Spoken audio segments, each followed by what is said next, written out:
kapag talagang nakita mo, napakaganda ng produkto. Congratulations po sa inyo lahat. And now, let's call in our cast members. Starting off with Eric Rocuso!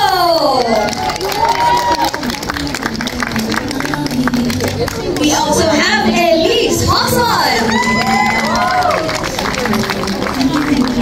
Ang repatid ng bago natin kanina, Jenica Garcia! At Christian Valdez! And now we also like to call on Mr. Sam Melby! Yeah! Ton, dito na. Dito, charge mo dito. Okay. I-charge mo na tayo. Yes. And the mother herself. Ay, Ang nagbabalik, Miss Julia Montes!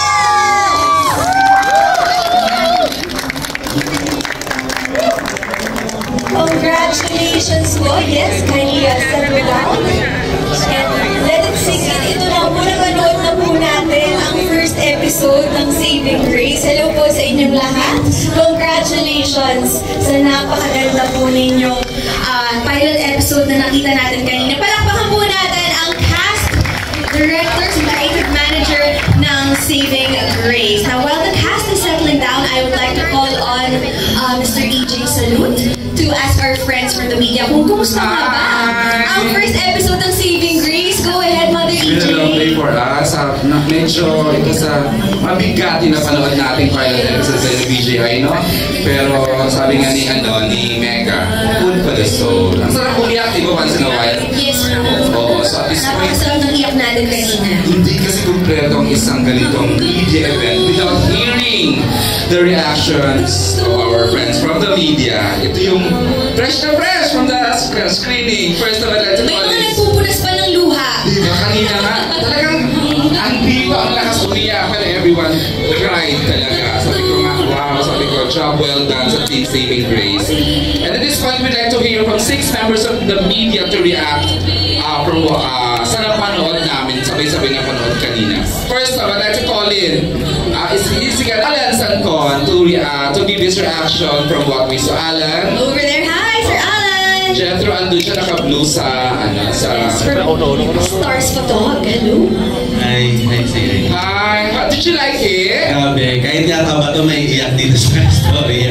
Parang kasi the last time I cried dun sa Child Star when Cyril Manabat at si Janara Lilia, di ba? Sa 68 years ago.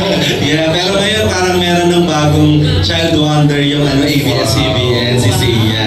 So, nakakatuwa talagang nagbayad kami ng luha. Yung mga katabi ko nga parang nagtitinginan kami kung ano yung reaction, pero talagang dalang-dala kami sa eksena ni Sia. And of course, Julia, di ba? Parang welcome back sa teleserye. Talagang pinaiyak mo rin kami dun sa mga eksena mo kanina at nakakatuwa. Pagbabalik, na-miss namin yung pag-acting dito sa ABS-CBN. At syempre sila Jenica and ako nakakabisit yung dalawa. Talagang dalang-dala kami, parang gusto naming parang lumapit sa inyo at bakit yung ginagawa sa mga bata. Pero for sure, another hit from ABS-CBN. Talagang walang kupas yung ABS-CBN sa paggawa ng bagong teleserye dito sa Prime Video and sa ABS-CBN Studio. Any favorite scene, Alan?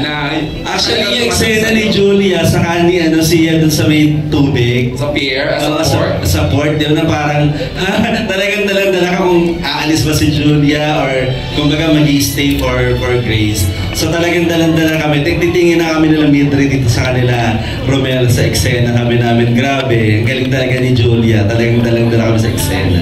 So congratulations Saving Grace. Team Direk, congratulations Direk. Yan. Congratulations sa saving sana mapanood talaga ng lahat ng ina at ng buong pamilya.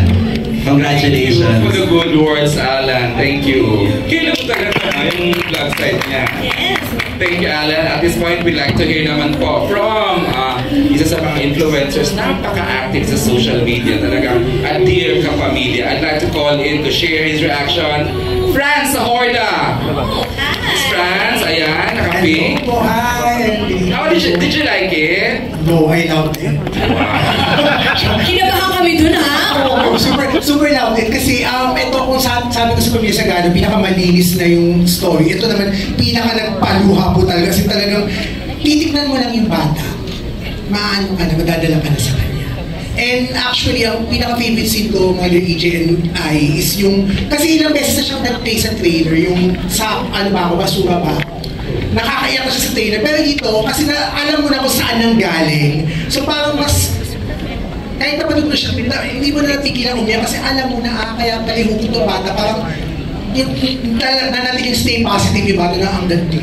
Tapos, nagustuhan ko, kakatbig ko lang. Sinabi ko po si Julia Montes is so back, ramdam na ramdam siya, and yet ramdam mong nagbigay siya, na parang binigay nito sa bata yung spotlight, na parang without compromising her superb acting. Julia, you're so back. I'm so happy. From Malak to here. Congratulations. And sabi ko nga po kanina, aaraw-arawin ko si Christian Bables kasi grabe siya. Grabe ka. Hindi kita nakilala dito. And si Jenica Garcia, grabe po.